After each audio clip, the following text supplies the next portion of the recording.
ഹാജിമാരെല്ലാവരും നാട്ടിലേക്ക് മടങ്ങാനുള്ള വലിയൊരു തയ്യാറെടുപ്പിലാണ്. ഒരുപാട് പേര് മദീന സിയാറത്തൊക്കെ കഴിഞ്ഞിട്ടായിരിക്കും ഇൻഷാ അല്ലാഹ് നാട്ടിലേക്ക് വരിക. ഈ സമയത്ത് ഉദ്ഹിയ്യത്ത് ഇന്നുകൂടി നമുക്ക് അറുക്കാനുള്ള ഒരു അവസരമുണ്ട്. ഇന്ന് മഗ്‌രിബോട് കൂടി, നമുക്കിന്ന് 4-ാം പെരുന്നാളാണല്ലോ, ഇന്ന് മഗ്‌രിബോട് കൂടി നമുക്ക് ഉദ്ഹിയ്യത്ത് അറുക്കാം.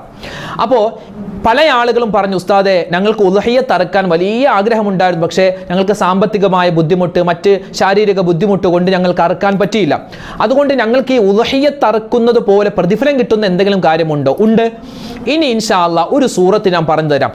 ഈ സൂറത്ത് ഒരു മനുഷ്യൻ ഓതിയാൽ അവനിക്ക് കിട്ടുന്ന പ്രതിഫലം എന്ന് പറഞ്ഞാൽ പരിശുദ്ധമായ ഉദ്ഹിയ്യത്ത് അറുത്തവനെ പോലോത്ത് പ്രതിഫലം അല്ലാഹു തരുന്നതാണ്. അതായത് ഉദ്ഹിയ്യത്ത് അറുക്കാത്തവരെ നിങ്ങൾക്ക് ഉദ്ഹിയ്യത്ത് അറുത്ത പ്രതിഫലം കിട്ടണോ, ഈ കുഞ്ഞൻ സൂറത്ത് നിങ്ങൾ ഓതി നോക്കുക. മാത്രമല്ല പല ആളുകളും പറയുന്നു, ഉസ്താദെ മക്കളെ കൊണ്ട് ഇടങ്ങേറാണ്, അവർ പറഞ്ഞിട്ട് അനുസരിക്കുന്നില്ല, അവർക്ക് വാശിയാണ്, കുശുമ്പാണ്, അതാണ് ഇതാണൊക്കെ. മക്കളെ കൊണ്ട് ഇടങ്ങേറായി അല്ലെങ്കിൽ മക്കളില്ലാതെ വിഷമിക്കുന്നവർ, അവർക്കും ആശ്വാസമായ ഈ കുഞ്ഞു സൂറത്ത് 11 ദിവസം 11 വട്ടം നിങ്ങളൊന്ന് ഓതി നോക്കിക്കേ. വലിയ അത്ഭുതം ജീവിതത്തിൽ കാണാം. കാരണം നബി സല്ലല്ലാഹു അലൈഹി വസല്ലമ തങ്ങൾക്ക് വലിയ ആശ്വാസമായിരുന്ന സൂറത്താണിത്. ഈ സൂറത്ത് നമുക്കും വലിയ ആശ്വാസമാണ്, ആകണം. അപ്പോൾ ഇൻഷാ അല്ലാഹ് ഏതാണ് ആ സൂറത്ത്, എങ്ങനെയാണ് ഓതേണ്ടത്, അതിന്റെ പ്രത്യേകത എന്താണ്, അത് ഓതിയാൽ കിട്ടുന്ന നേട്ടം എന്താണ്, മുഴുവൻ കാര്യങ്ങളും ഇന്നത്തെ ക്ലാസ്സിൽ കേൾക്കാം. ഇത് നിങ്ങൾ മറ്റുള്ളവർക്ക് എത്തിച്ചു കൊടുക്കണേ. അല്ലാഹു അനുഗ്രഹിക്കട്ടെ. ആമീൻ. അസ്സലാമു അലൈക്കും വറഹ്മത്തുള്ളാഹി വബറകാതുഹു. ബിസ്മില്ലാഹിർ റഹ്മാനിർ റഹീം. അൽഹംദുലില്ലാഹി റബ്ബിൽ ആലമീൻ. അല്ലാഹുമ്മ സ്വല്ലി അലാ സയ്യിദിനാ മുഹമ്മദിൻ വഅലാ ആലി സയ്യിദിനാ മുഹമ്മദ് അദദ മാ ഫി ഇൽമില്ലാഹി സ്വലാത്തൻ ദാഇമതൻ ബിദവാമി മുൽക്കില്ലാ.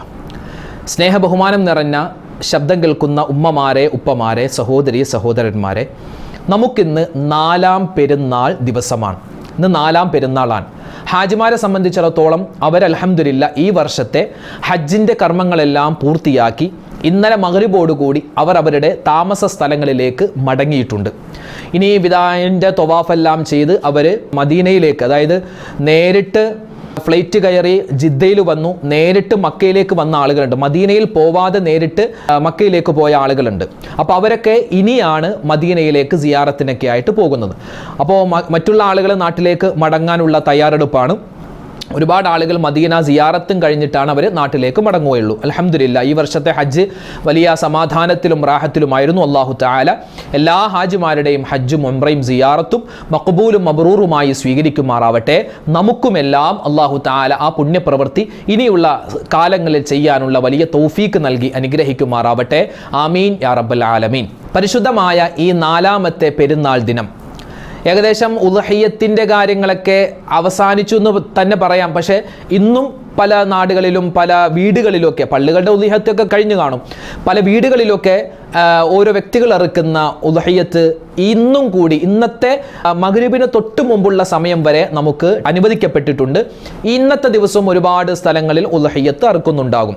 അൽഹംദുലില്ലാ എന്തുമാവട്ടെ, അല്ലാഹു സുബ്ഹാനഹു വ തആല നമ്മൾ ഈ ഉദ്ഹിയ്യത്ത് അറുക്കുമ്പോൾ ആ അറുക്കുന്നതുമായി ബന്ധപ്പെട്ട് നബി തങ്ങളുടെ ഹദീസ് ഉണ്ടല്ലോ. അതായത് ഒരു മനുഷ്യൻ ഉദ്ഹിയ്യത്ത് അറുക്കുമ്പോൾ അവൻ മനസ്സിൽ ആരെല്ലാം കരുതിയിട്ടുണ്ടോ, അല്ലാഹുവേ ഞാൻ ഈ ഉദ്ഹിയ്യത്ത് ഞാൻ അറുക്കുന്നു, അതുപോലെ തന്നെ എൻ്റെ മരണപ്പെട്ടുപോയ വാപ്പ ഉമ്മ അവർക്കൊന്നും ഉദ്ഹിയ്യത്ത് അറുക്കാൻ പറ്റിയിട്ടുണ്ടാവില്ല, അപ്പോൾ ഇതിൻ്റെയൊക്കെ പ്രതിഫലം അവർക്കും കൊടുക്കണേ എന്ന് നമുക്ക് നിയത്ത് വെക്കാം. അതായത് ഒരു ഉദ്ഹിയ്യത്തിൽ വളരെ ശ്രദ്ധയോടെ കേൾക്കണം. ഇത് നമ്മൾ മുമ്പ് പറഞ്ഞിട്ടുണ്ട് മസ്അല, പക്ഷെ എന്നാലും ഒരുപാട് പേർക്ക് സംശയമാണ്. അതായത് ഉദ്ഹിയ്യത്തുമായി ബന്ധപ്പെട്ട് പല ആളുകളും ചിന്തിച്ചിരിക്കുന്നത് ഒരു ഷെയർ ചേർന്നാൽ, ഒരു ഷെയർ 8000 രൂപയ്ക്ക് ഒരു ഷെയർ ചേർന്നാൽ ആ 8000 രൂപ കൊണ്ട് ആ കുടുംബത്തിലെ എല്ലാവർക്കും ഉദ്ഹിയ്യത്താകും എന്നാണ്. അങ്ങനെ ആവൂല. ഇപ്പം ഞാൻ ട്രെയിൻ ടിക്കറ്റ് എടുത്തു. എങ്ങോട്ടാ? ഞാൻ കാസർഗോഡ്ക്ക് ട്രെയിനിൽ പോവുക. അപ്പം ഞാൻ സീറ്റിലിരിക്കുന്നു, TTR വന്നു. എൻ്റെ കൂടെ എൻ്റെ ഭാര്യയുണ്ട്, എൻ്റെ മക്കളുണ്ട്.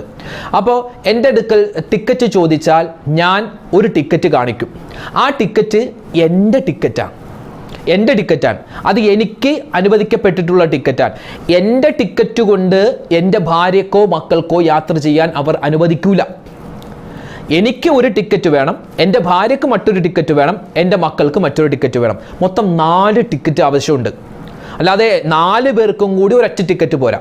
ഇപ്പോൾ ഒരു ടിക്കറ്റിൽ 4 പേരുടെ പേരുണ്ടെങ്കിൽ അതല്ല പറയുന്നത്, എനിക്ക് മാത്രമായിട്ടൊരു ടിക്കറ്റ് വേണം എന്നതുപോലെ ഉദ്ഹിയ്യത്ത് അറുക്കുന്ന സമയത്ത് ഒരു ഷെയർ ആണ് നമ്മൾ ചേർന്നിട്ടുള്ളതെങ്കിൽ ആ ഒരു ഷെയർ എനിക്കേ പറ്റൂ. പല ആളുകളും ഒരു 9,000 രൂപ കൊടുത്തു, 8,000 രൂപ ഒരു ഷെയർ കൊടുത്തിട്ട് ഇത് എൻ്റെ ഭാര്യയുടെ ഉദഹിയത്താണെന്ന് പറയും. അത് ശരിയാവൂല. അപ്പോൾ ഉദഹിയത്ത് നമ്മൾ ഒരു ഷെയർ ചേർന്നാൽ അത് ഒരാൾക്കേ പറ്റൂ. ഉസ്താദെ, ഇപ്പോൾ ഉദഹിയത്ത് ഞങ്ങൾ കഴിഞ്ഞു, ഇനിയിപ്പോൾ ചേരാൻ പറ്റൂലല്ലോ, ഉദഹിയത്തിൻ്റെ സമയമൊക്കെ കഴിയാൻ പോവല്ലേ, ഞങ്ങൾക്ക് ഉദഹിയത്ത് ഇറക്കണമെന്ന് ഭയങ്കര ആഗ്രഹം ഉണ്ടായിരുന്നു, പക്ഷെ പറ്റിയില്ല. അല്ലെങ്കിൽ ഈ വർഷം എനിക്ക് ഉദഹിയത്ത് ഇറക്കാൻ എൻ്റെ ഷെയർ മാത്രമേ ഞാൻ ചേർന്നിട്ടുള്ളൂ, എൻ്റെ ഭാര്യയുടെ മക്കളുടെ ഒന്നും ഷെയർ എനിക്ക് ചേരാൻ പറ്റിയിട്ടില്ല. അപ്പോൾ എന്താണ് ഞാൻ ചെയ്യുന്നത്? ഇനി അടുത്ത വർഷമൊക്കെ നമ്മൾ ഉണ്ടാവില്ലെന്ന് അറിയില്ലല്ലോ. അപ്പോൾ ഈ ഉദഹിയത്ത് അറുത്താൽ കിട്ടുന്ന പ്രതിഫലം ഞങ്ങൾക്ക് കിട്ടാൻ എന്താണ് ചെയ്യേണ്ടത്? അതിന് വഴിയുണ്ട്. അതായത് ഈ വർഷം ഉദ്ഹിയത്ത് അറുക്കാൻ സാമ്പത്തികമായി പറ്റാതിരുന്ന, അല്ലെങ്കിൽ മറ്റെന്തെങ്കിലും കാരണങ്ങൾ കൊണ്ട് പ്രയാസമായിട്ട് ഉദ്ഹിയത്ത് അറുക്കാൻ പറ്റാതിരുന്ന ആരെങ്കിലും ഉണ്ടെങ്കിൽ അവർക്കൊരു സന്തോഷ വാർത്തയുമായിട്ടാണ് ഇന്നത്തെ ക്ലാസ്സിൽ നമ്മൾ വന്നിട്ടുള്ളത്. അതായത് ആദരവായ റസൂലുള്ളാഹി സ്വല്ലല്ലാഹു അലൈഹി വസല്ലമ തങ്ങൾ പറയുന്നു, വിശുദ്ധമായ ഖുർആനിലെ 108ാമത്തെ സൂറത്ത്, വലിയ സൂറത്തൊന്നുമല്ല, ചെറിയ സൂറത്ത്. ആ സൂറത്ത് മക്കയിൽ അവതരിച്ച സൂറത്താണ്.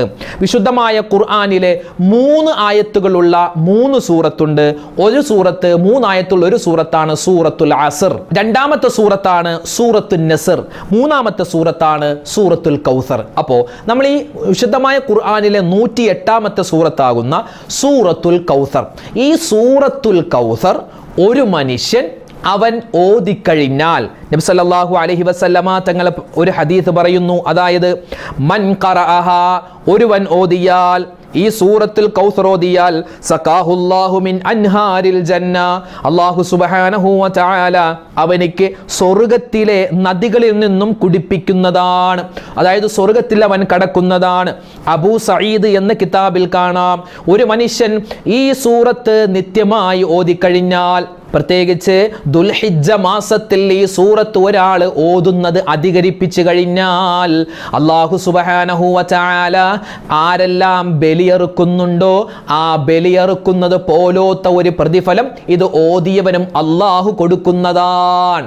അപ്പൊ അടുത്ത വർഷം മുതൽ അങ്ങനെയാണെങ്കിൽ ബലിയറുക്കണ്ടല്ലോ, സൂറത്തുൽ കൗസർ ഓതിയാൽ പോരെ? അങ്ങനെയല്ല പറഞ്ഞത്. ബലിയറുത്താൽ ബലിയറുത്തതിന്റെ കൂലിയാണ്. പക്ഷെ അതിന് പറ്റാത്ത ഒരുപാട് പേരുണ്ടാകും. ഇപ്പോൾ നമ്മൾ ഹജ്ജ് ചെയ്യാൻ പറ്റാത്തവർക്ക് ഹജ്ജ് ചെയ്തത് പോലോത്ത ഒരു പ്രതിഫലം കിട്ടുന്ന ഒരുപാട് അമലുകൾ മുമ്പത്തെ വീഡിയോയിലൊക്കെ നമ്മൾ പറഞ്ഞിരുന്നു. അതായത് ഹജ്ജിന്റെ അതേ കൂലി തന്നെ കിട്ടുമെന്നല്ല, ഹജ്ജ് ചെയ്തത് പോലോത്തൊരു കൂലി അല്ലാഹു തആല തരും എന്നതുപോലെ ഹജ്ജിന് ഹജ്ജ് തന്നെ വേണം, ഹജ്ജിന് ഹജ്ജ് തന്നെ നമ്മൾ ചെയ്യണം എന്നതുപോലെ ഉദ്ഹിയത്തിന്റെ പൂർണ്ണമായ കൂലി കിട്ടാൻ ഉദ്ഹിയത്ത് തന്നെ നമ്മൾ എടുക്കണം. പക്ഷേ ഇവിടെ പറയുന്നു, ഈ സൂറത്തുൽ കൗസർ, ബിസ്മില്ലാഹിർ റഹ്മാനിർ റഹീം, ഇന്നാ അഅ്തൈനാകൽ കൗസർ ഫസ്വല്ലി ലിറബ്ബിക വൻഹർ ഇന്ന ശാനിഅക ഹുവൽ അബ്തർ. അല്ലേ, 3 ആയത്തുകൾ മാത്രമുള്ള സൂറത്താണ് ഈ സൂറത്ത്. ദുൽഹിജ്ജ മാസത്തിൽ ഒരു മനുഷ്യൻ ഓതുന്നത് അധികരിപ്പിച്ചാൽ ബലിയറുത്തവൻ കിട്ടുന്നത് പോലോത്തൊരു പ്രതിഫലം അല്ലാഹു തരുന്നതാണ്. അല്ലാഹു ഈ പ്രതിഫലം നമുക്ക് തന്ന് അനുഗ്രഹിക്കുമാറാവട്ടെ. അതുകൊണ്ട് ഇന്ന് 4ാമത്തെ പെരുന്നാൾ ദിവസമാണ്, 2ാമത്തെ വെള്ളിയാഴ്ച, ദുൽഹിജ്ജ മാസത്തിന്റെ 2ാമത്തെ വെള്ളിയാഴ്ച രാവാണ്. ഇന്ന് മഗ്രിബിന് മുമ്പ് ഒരു 11 വട്ടം ഈ സൂറത്ത് നമുക്ക് ഓതാൻ പറ്റുമോ? എങ്കിൽ നമ്മൾ രക്ഷപ്പെട്ടു. ഒരു 11 വട്ടം ഈ സൂറത്തുൽ കൗസർ ഇന്നത്തെ മഗ്രിബിന് മുമ്പ് ഓതാൻ പറ്റിയാൽ നമ്മൾ രക്ഷപ്പെട്ടു. മാത്രമല്ല, ഈ സൂറത്തുൽ കൗസർ ഓതിയാൽ കിട്ടുന്ന നേട്ടങ്ങൾ മഹത്തുക്കളായ മുഫസ്സിരീങ്ങൾ എഴുതി വെക്കുന്നുണ്ട്. 1, അവന് ഹൃദയം ലോലമാകും. കഠിന ഹൃദയനാണെങ്കിൽ അവന്റെ ഹൃദയത്തിൽ അല്ലാഹു റഹ്മത്ത് ഇട്ടുകൊടുക്കുമെന്നാണ്. അല്ലാഹു തആല അവനിക്ക് കാരുണ്യം കൊടുക്കുമെന്നാണ്. പിന്നെയോ നമ്മുടെ മക്കളെ പറ്റി പല ആളുകളും ഒരു പരാതി പോലെ പറയാറുണ്ട്, ഉസ്താദെ അവനിക്ക് ഭയങ്കര ദേഷ്യമാ, അവനിക്ക് ഭയങ്കര വാശിയാ, പറഞ്ഞിട്ട് കേൾക്കുന്നില്ല, എപ്പോഴും മൊബൈലിന്റെ അഡിക്റ്റാ, എപ്പോഴും മൊബൈലിൽ നോക്കിയിരിക്കുക എന്നൊക്കെ പറയാറുണ്ടല്ലോ. ഈ സൂറത്തുൽ കൗസർ ഒരു 11 വട്ടം നമ്മൾ ഓതി, ഒരു ഗ്ലാസ് വെള്ളത്തിൽ ഇശ്ഫി എന്ന് പറഞ്ഞ് മന്ത്രിച്ചിട്ട് നമ്മുടെ മക്കൾക്ക് നമ്മൾ കുടിക്കാൻ കൊടുക്കുക. അല്ലെങ്കിൽ അവരുടെ കുടിക്കുന്ന വെള്ളത്തിൽ ഈ സൂറത്തോതി നമ്മൾ മന്ത്രിക്കുക, അവർക്ക് കൊടുക്കുന്ന ഭക്ഷണത്തിൽ ഈ സൂറത്തോതി നമ്മൾ മന്ത്രിക്കുക. ഇൻഷാ അല്ലാഹ് 11 വട്ടം 11 ദിവസം തുടർച്ചയായി നിങ്ങളൊന്ന് ചെയ്തു നോക്ക്, മാറ്റമുണ്ടാകും. കാരണം ഇത് ഖുർആനാണ്. പിന്നെ ഇത് ഓതിയിട്ട് ഉമ്മമാരെ നിങ്ങൾ ദുആ ഇറക്കുക. നിസ്കാരങ്ങൾക്ക് ശേഷം സൂറത്തുൽ കൗസർ ഓതുക, എന്നിട്ട് നമ്മൾ ദുആ ചെയ്യുക. ആ ദുആ അല്ലാഹു സ്വീകരിക്കും, നമ്മുടെ പ്രയാസ പ്രതിസന്ധികൾ അല്ലാഹു മാറ്റിത്തരും. പിന്നെയോ ഈ സൂറത്ത് അല്ലാഹുവിൻ്റെ റസൂൽ സല്ലല്ലാഹു അലൈഹി വസല്ലമ തങ്ങൾക്ക് ഇഷ്ടപ്പെട്ട സൂറത്താണ്, നബിയെ ഇഷ്ടപ്പെട്ട സൂറത്താണ്, നബിക്ക് ഇഷ്ടപ്പെട്ട സൂറത്താണ്. അതുകൊണ്ട് ഈ സൂറത്ത് ഓതിയാൽ ആ ഓതുന്നവരെ അല്ലാഹുവിൻ്റെ റസൂൽ ഇഷ്ടപ്പെടുന്നതാണ്, ഈ സൂറത്തും അവനെ ഇഷ്ടപ്പെടുന്നതാണ്. നമുക്കൊന്ന് ഒന്നിച്ച് ഓതിയാലോ? ഒന്ന് ഓദിക്കേ. ബിസ്മില്ലാഹിർ റഹ്മാനിർ റഹീം. ഇന്നാ അഅ്തൈനാകൽ കൗസർ ഫസ്വല്ലി ലിറബ്ബിക വൻഹർ ഇന്ന ശാനിഅക ഹുവൽ അബ്തർ. അല്ലേ, മൂന്നായത്തുള്ള ഒരൊറ്റ വരിയിൽ നിൽക്കുന്ന സൂറത്താ. നമ്മളൊക്കെ നിസ്കാരത്തിൽ പെട്ടെന്ന് നിസ്കരിക്കുന്ന സമയത്തൊക്കെ ഈ സൂറത്തല്ലേ ഓതാറുള്ളത്. ഒരുപക്ഷെ ഖുൽ ഹുവല്ലാഹു അഹദ്, അല്ലാഹു സമദ് എന്ന സൂറത്തിൽ ഇഖ്ലാസ് ഓതുന്നതിനേക്കാൾ വേഗത്തിൽ നമുക്ക് ഈ സൂറത്ത് ഓതാം. അല്ലേ, മൂന്നായത്തേ ഉള്ളൂ. പിന്നെ നിസ്കാരത്തിലൊക്കെ താമസിച്ച് വരുന്ന ആളുകൾ ഇമാം ഇപ്പോൾ റുക്കുവിലേക്ക് പോകും, അങ്ങനെയുള്ള ഒരു സമയത്തൊക്കെ നമ്മൾ സൂറത്ത് ഓതുമ്പോൾ ഈ സൂറത്ത് ഓതിയാൽ എന്താണ്, നമുക്ക് സൂറത്ത് ഓതിയ കൂലിയും കിട്ടും, നമുക്ക് ഇമാമിൻ്റെ ഒപ്പം തുടരാനും പറ്റും. അപ്പോൾ ഈ സൂറത്ത് വലിയ ശ്രേഷ്ഠ, നമുക്ക് പഠിക്കാൻ എളുപ്പമുള്ളൊരു സൂറത്താണ്. നമുക്ക് ഈ സൂറത്തിൻ്റെ പ്രത്യേകതകൾ എന്തൊക്കെയാണെന്ന് നോക്കിയാലോ? വിശുദ്ധമായ ഖുർആനിലെ മീം ഇല്ലാത്ത സൂറത്താണ് സൂറത്തുൽ കൗസർ. മീം ഇല്ലാത്ത സൂറത്താണ്. 3 ആയത്ത് മാത്രമേ ഉള്ളൂ. ഈ 3 ആയത്തും അവസാനിക്കുന്നത് റാ എന്ന അക്ഷരം കൊണ്ടാണ്. ഇന്നാ അഅ്തൈനാകൽ കൗസർ ഫസ്വല്ലി ലിറബ്ബിക വൻഹർ ഇന്ന ശാനിഅക ഹുവൽ അബ്തർ. അല്ലേ, 3 ആയത്തും അവസാനിക്കുന്നത് റാ എന്ന അക്ഷരം കൊണ്ടാണ്. പിന്നെ മാത്രമല്ല മീം ഇല്ലാത്ത സൂറത്താണ് ഈ സൂറത്ത്. 3 ആയത്താണുള്ളത്, 10 വാചകങ്ങളുണ്ട്, 10 വാക്കുകളുണ്ട്, 42 അക്ഷരങ്ങളാണ് ഈ സൂറത്തിനുള്ളത്. കാന്താരിക്ക് എരിവ് കൂടും എന്ന് പറഞ്ഞതുപോലെ ചെറിയ സൂറത്താണെങ്കിലും അതിൻ്റെ പ്രതിഫലം വലുതാണ്. അപ്പോൾ ഉദ്ഹിയ്യത്ത് അറുക്കാൻ പറ്റാത്തവർക്കൊക്കെ ഇൻഷാ അല്ലാഹ് ഇന്നത്തെ മഗ്‌രിബിന് മുമ്പ് ഒരു 11 വട്ടം ഓദിക്കോ, ദുആ ചെയ്തോ, നമുക്ക് ഉദ്ഹിയ്യത്തിന്റെ പങ്കിൽ നമുക്കും ചേരാം. അല്ലാഹു തൗഫീഖ് തരുമാറാവട്ടെ. ഈ സൂറത്ത് ഇറങ്ങാനുള്ള കാരണം എന്താണെന്നറിയോ? അതായത് നബി സല്ലല്ലാഹു അലൈഹി വസല്ലമ തങ്ങൾ ഒരു ദിവസം മസ്ജിദുൽ ഹറമിലേക്ക്, അതായത് മക്കയിലെ പള്ളിയിലേക്ക് ഇങ്ങനെ പ്രവേശിക്കുകയാണ്. ആ സമയത്ത് പള്ളിയുടെ ഉള്ളിൽ ആസിം ബിൻ വായിൽ എന്ന് പറയുന്ന ഒരു മനുഷ്യൻ, വളരെ മോശപ്പെട്ട ഒരു മനുഷ്യനാണ്. അയാൾ പുറത്തേക്ക് വരുന്നു. നബി ഉള്ളിലേക്ക് പോകുന്നു, അയാൾ പുറത്തേക്ക് വരുന്നു. അപ്പോൾ രണ്ടുപേരും എന്തോ അവിടെ വെച്ചിങ്ങനെ സംസാരിച്ചു. അപ്പോൾ നബി സല്ലല്ലാഹു അലൈഹി വസല്ലമ തങ്ങൾ അയാളോട് സംസാരിച്ചിട്ട് പള്ളിയുടെ ഉള്ളിലേക്ക് പോയി. ഇയാൾ പുറത്തേക്ക് വന്നു. അപ്പോൾ ഇയാൾ പുറത്തേക്ക് വന്നപ്പോൾ പള്ളിയുടെ പുറത്ത് കുറച്ച് മക്കയിലെ വലിയ നേതാക്കന്മാർ അവിടെ നിൽക്കുകയാണ്. അപ്പോൾ ആ സമയത്ത് ഈ പുറത്തേക്ക് വന്ന ആസിം ബിൻ വായിൽ എന്ന് പറയുന്ന മനുഷ്യനോട് പള്ളിയുടെ പുറത്ത് നിന്ന് ആളുകൾ ചോദിച്ചു, നീ എന്താണ് മുഹമ്മദിനോട് സംസാരിച്ചത് സ്വല്ലല്ലാഹു അലൈഹി വസല്ലം? നീ ആരോടാണ് സംസാരിച്ചത്? ആ സമയത്ത് ആ മനുഷ്യൻ പറയുന്നു, ദാക അബ്തർ, അത് അബ്തറിനോടാണ് ഞാൻ സംസാരിച്ചത്, വാലറ്റവനോടാണ്, ഭാവി തുലഞ്ഞവനോടാണ്, അനന്തരാവകാശി ഇല്ലാത്തവനോടാണ് ഞാൻ സംസാരിച്ചത് എന്ന് ഈ മനുഷ്യൻ മക്കയിലെ മറ്റ് പ്രമാണിമാരോട് പറഞ്ഞു. നബി സല്ലല്ലാഹു അലൈഹി വസല്ലമ തങ്ങൾക്ക് ഭയങ്കര വിഷമമായി. കാരണം നബിയെ പരിഹസിക്കുകയാണ് ചെയ്തത്. അബ്തർ എന്ന് പറഞ്ഞാൽ വാലറ്റവൻ എന്നാണ് അർത്ഥം. അതായത് നബി സല്ലല്ലാഹു അലൈഹി വസല്ലമ തങ്ങൾക്ക് 7 മക്കളാണ്. ആ 7 മക്കളിൽ ആൺമക്കൾ ഉള്ളതെല്ലാം മരണപ്പെട്ടു പോയി. നമുക്ക് നമ്മുടെ നാട്ടിലും മറുനാട്ടിലൊക്കെ ഉണ്ടല്ലോ അനന്തര അവകാശികൾ എന്ന് പറഞ്ഞാൽ അത് ആൺ പരമ്പരയിലൂടെ, അല്ലെ, ആൺകുട്ടികൾ ഇങ്ങനെ വരുമ്പോഴാണല്ലോ ഈ അനന്തരാവകാശികൾ വരുന്നത്. അപ്പം നബി തങ്ങളുടെ ആൺകുട്ടികളെല്ലാം മരണപ്പെട്ടു പോയപ്പോൾ ഇവർ ഭയങ്കര രൂപത്തിൽ പരിഹസിക്കാൻ തുടങ്ങി. അതെന്താണ്? ഈ സംഭവം നടക്കുന്നതിന് തൊട്ട് മുമ്പാണ്, 2 ദിവസം മുമ്പാണ് നബി സല്ലല്ലാഹു അലൈഹി വസല്ലം തങ്ങളുടെ മകനാകുന്ന അബ്ദുള്ള റളിയല്ലാഹു തആല അൻഹു മരണപ്പെടുന്നത്. 7 മക്കൾ, 3 ആൺകുട്ടികളും 4 പെൺകുട്ടികളുമാണ്. ഈ 3 ആൺകുട്ടികളും മരണപ്പെട്ടു പോയി. അബ്ദുള്ളയുണ്ട്, ഖാസിമുണ്ട്, ഇബ്രാഹിം, 3 ആൺകുട്ടികൾ. അവർ ഈ 3 പേരും മരണപ്പെട്ടു പോയി. പിന്നെ പെൺമക്കൾ ഫാത്തിമ ബീവി, റുക്കിയ ബീവി, ഉമ്മു കുൽസും ബീവി, സൈനബ ബീവി. ഇതിൽ ഫാത്തിമ ബീവി ഒഴിച്ച് ബാക്കി 3 മക്കളും, അപ്പോൾ മൊത്തം 6 മക്കളും നബി സല്ലല്ലാഹു അലൈഹി വസല്ലം തങ്ങളുടെ ജീവിതകാലത്ത് മരണപ്പെട്ടതാണ്. അപ്പോൾ ഇവർ ഇതിങ്ങനെ കളിയാക്കാൻ തുടങ്ങി. അബ്തർ എന്ന് പറഞ്ഞു, വാലറ്റവൻ. ഈ സമയത്ത് നബി തങ്ങൾക്ക് ഭയങ്കര സങ്കടമുണ്ടായി, ഭയങ്കര വിഷമമുണ്ടായി. ഉണ്ടായി. ആ സമയത്താണ് നബി സല്ലല്ലാഹു അലൈഹി വസല്ലമ തങ്ങൾ മക്ക പള്ളിയിൽ ഇരിക്കുന്ന സമയത്താണ് മഹാനായ ജിബ്രീൽ അലൈഹിസ്സലാത്തു വസ്സലാം വന്നിട്ട് പറയുകയാണ്, യാ റസൂലല്ലാഹ്, അല്ലാഹുവിൻ്റെ നബിയെ, നിങ്ങൾ എന്തിനാണ് ഇങ്ങനെ വിഷമിച്ചിരിക്കുന്നത്? ഞാനൊരു സൂറത്ത് ഓതിത്തരാം. എന്നിട്ട് നബി തങ്ങൾക്ക് ഓതിക്കൊടുക്കുന്നു. ബിസ്മില്ലാഹിർ റഹ്മാനിർ റഹീം, ഇന്നാ അഅ്തൈനാകൽ കൗസർ. തീർച്ചയായും നബിയേ, താങ്കൾക്ക് ഞാൻ ഒരുപാട് അനുഗ്രഹങ്ങൾ തന്നില്ലയോ നബിയേ? അല്ലാഹ് പറയുകയാ, താങ്കൾക്ക് ഞാൻ ഒരുപാട് അനുഗ്രഹങ്ങൾ തന്നില്ലോ നബിയേ? ഹൗദുൽ കൗസർ ഉൾപ്പെടെയുള്ള ഒരുപാട് നിഅമത്തുകൾ തന്നില്ലയോ നബിയേ? എന്തിനാണ് നിങ്ങളെ വിഷമിക്കുന്നത്? അതുകൊണ്ട് ഫസ്വല്ലി ലിറബ്ബിക വൻഹർ.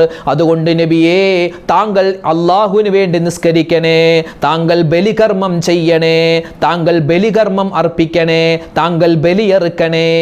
കണ്ട, അവിടെയാണ് ബലികർമ്മത്തിൻ്റെ കാര്യം അല്ലാഹു തആല നബിയോട് പറയുന്നത്. അപ്പോൾ ഈ സൂറത്ത് ബലികർമ്മം, ബലി ചെയ്യാൻ, ബലി അറുക്കാനുള്ള ഒരു പ്രേരണ നൽകുന്ന സൂറത്ത്. അതുകൊണ്ട് ഈ സൂറത്ത് ഓതിയാൽ ബലി അറുത്തതിൻ്റെ പോലത്തെ ഒരു പ്രതിഫലം അല്ലാഹു തരും. എന്നിട്ട് പറയുന്നു, ഇന്ന ശാനിഅക ഹുവൽ അബ്തർ. നബിയെ, താങ്കളോട് വിദ്വേഷം വെച്ച് പുലർത്തുന്നവൻ അവനാണ് വാലറ്റവൻ, താങ്കളല്ല നബിയെ, താങ്കളല്ല നബിയെ എന്ന് നബിയോട് പറയുകയാ. ആ സമയത്ത് അനസ് ബിൻ മാലിക് റളിയല്ലാഹു തആല അൻഹു പറയുകയാ, ഈ സൂറത്ത് ഇറങ്ങുമ്പോൾ സ്വഹാബിമാരൊക്കെ നബി തങ്ങളുടെ മുന്നിൽ ഉണ്ടായിരുന്നു. നബി അത്രയും നേരം വിഷമിച്ചിരുന്ന നബി സല്ലല്ലാഹു അലൈഹി വസല്ലമ തങ്ങൾ ഈ സൂറത്ത് ഇറങ്ങിയപ്പോൾ ചിരിക്കാൻ തുടങ്ങി. നബി തങ്ങൾക്ക് ഭയങ്കര സന്തോഷമായി, വലിയ ആഹ്ലാദമായി. കാരണം എന്താണ്? നബിക്ക് ഒരു ആശ്വാസത്തിൻ്റെ, വലിയൊരു സമാധാനത്തിൻ്റെ വാക്കായിട്ട് ഈ സൂറത്ത് ഇറങ്ങിയപ്പോൾ നബി തങ്ങൾക്ക് ഭയങ്കര സന്തോഷമുണ്ടായെന്നാണ്. അപ്പോൾ ഇൻഷാ അല്ലാഹ് ഈ സൂറത്ത് നമുക്കുമൊക്കെ വലിയ ഒരു പ്രതീക്ഷ നൽകുന്ന സൂറത്താ, നമുക്കൊക്കെ വലിയ ഒരു എന്താ പറയുക ആശ്വാസം നൽകുന്ന സൂറത്താ. നമുക്കൊക്കെ പ്രയാസമുണ്ടാകുമ്പോൾ, പ്രശ്നങ്ങൾ ഉണ്ടാകുമ്പോൾ, മക്കൾ സംബന്ധമായ, മക്കൾ പറഞ്ഞിട്ട് അനുസരിക്കുന്നില്ല, അവർ വാശിയാണ്, അവരുടെ പഠനത്തിൽ ഒരു ഖൈറില്ല, ബറക്കത്തില്ല, അവരുടെ കച്ചവടം ശരിയാകുന്നില്ല, മക്കളുമായി ബന്ധപ്പെട്ട, മക്കളില്ലാത്തവരുണ്ട്, അവരുമായി ബന്ധപ്പെട്ട എന്തൊക്കെ വിഷമങ്ങളുണ്ടോ, ഈ സൂറത്ത് നിങ്ങൾ ഒരു 11 വട്ടം വീതം 11 ദിവസം തുടർച്ചയായി ഓതി നോക്ക്. അള്ളാഹുവിൻ്റെ വലിയ സഹായം നിങ്ങൾക്കുണ്ടാകും. 11 ദിവസം ഓതിയിട്ട് അയ്യോ ഒന്നും കിട്ടിയില്ല, നിങ്ങൾ അത് തുടർച്ചയായി കൊണ്ടുപോകും. 11 ദിവസം പറഞ്ഞു എന്ന് മാത്രം, 11 അല്ല, ഓതാൻ പറ്റുന്ന, തുടർച്ചയായിട്ട് ഓതാൻ പറ്റുന്ന എത്രയാണോ ദിവസം അതിങ്ങനെ ഓതിക്കോളി. അള്ളാഹുവിൻ്റെ വലിയ സഹായം എപ്പോഴും ഉണ്ടാകുന്ന ഒരു സൂറത്താണ് സൂറത്തുൽ കൗസർ. അപ്പോൾ മറന്നു പോവണ്ട. ഇൻഷാ അല്ലാഹ് നമുക്കൊരു 3 പ്രാവശ്യം ഓതിയാലോ? സൂറത്തുൽ കൗസർ നമുക്ക് എല്ലാവർക്കും കൂടി ഒരു 3 പ്രാവശ്യം ഓതിയാലോ? ഇൻഷാ അല്ലാഹ് ഓതിക്കോൾ. ബിസ്മില്ലാഹിർ റഹ്മാനിർ റഹീം. ഇന്നാ അഅ്തൈനാകൽ കൗസർ ഫസ്വല്ലി ലിറബ്ബിക വൻഹർ ഇന്ന ശാനിഅക ഹുവൽ അബ്തർ. ബിസ്മില്ലാഹിർ റഹ്മാനിർ റഹീം. ഇന്നാ അഅ്തൈനാകൽ കൗസർ ഫസ്വല്ലി ലിറബ്ബിക വൻഹർ ഇന്ന ശാനിഅക ഹുവൽ അബ്തർ. ബിസ്മില്ലാഹിർ റഹ്മാനിർ റഹീം. ഇന്നാ അഅ്തൈനാകൽ കൗസർ ഫസ്വല്ലി ലിറബ്ബിക വൻഹർ ഇന്ന ശാനിഅക ഹുവൽ അബ്തർ. അല്ലാഹുവേ, പടച്ചവനെ, ഞങ്ങൾ ഓതിയത് നീ സ്വീകരിക്കണേ അല്ലാഹ്. അല്ലാഹുവേ, ഇത് ഓതുമ്പോൾ എന്തെല്ലാം ഞങ്ങളുടെ മനസ്സിൽ മുറാദുകളുണ്ടോ എല്ലാ ഹലാലായ മുറാദും നീ ഹാസിലാക്കണേ അല്ലാഹ്. വിഷമങ്ങൾ, സങ്കടങ്ങൾ, ദുഃഖങ്ങൾ, ഒരുപാട് പ്രതിസന്ധികളുണ്ട്. ഭർത്താക്കന്മാരുടെ ദുസ്വഭാവം കാരണം പ്രയാസപ്പെടുന്നവർ, ഭാര്യമാരുടെ ദുസ്വഭാവം കാരണം പ്രയാസപ്പെടുന്ന ഭർത്താക്കന്മാർ, മക്കളെ കൊണ്ട് ഇടങ്ങേറായവർ, അതുപോലെ മക്കളില്ലാതെ വിഷമിക്കുന്നവർ, അല്ലാഹുവേ, ഞങ്ങൾക്ക് എല്ലാവർക്കും ജീവിതത്തിൽ, കുടുംബ ജീവിതത്തിൽ നീ സമാധാനവും സ്വസ്ഥതയും സന്തോഷവും നൽകണേ അല്ലാഹ്. അതുപോലെ ഒരുപാട് പേര് ദുആ ഇറക്കാൻ പറഞ്ഞു, ആരൊക്കെ ദുആ ചെയ്യാൻ പറഞ്ഞു, എല്ലാവരുടെയും എല്ലാ പ്രയാസ പ്രതിസന്ധികളും മാറ്റിക്കൊടുക്കണേ റഹ്മാനെ. ആമീൻ യാ റബ്ബൽ ആലമീൻ. അപ്പോൾ ഇൻഷാ അല്ലാഹ് സൂറത്ത് മറന്നു പോകണ്ട. എല്ലാ നിസ്കാരത്തിന് ശേഷം നമുക്ക് പറ്റുന്നതുപോലെ ഓതാൻ പറ്റുന്ന സൂറത്താണ്. നിസ്കാരത്തിലും നമുക്ക്, പ്രത്യേകിച്ച് സുന്നത്ത് നിസ്കാരത്തിലൊക്കെ ഈ സൂറത്ത് ഓതിയാൽ വലിയ നേട്ടമാണ്. അല്ലാഹു തആല തൗഫീഖ് തരട്ടെ. ആമീൻ യാ റബ്ബൽ ആലമീൻ. അസ്സലാമു അലൈക്കും വറഹ്മത്തുള്ളാഹി വബറകാതുഹു.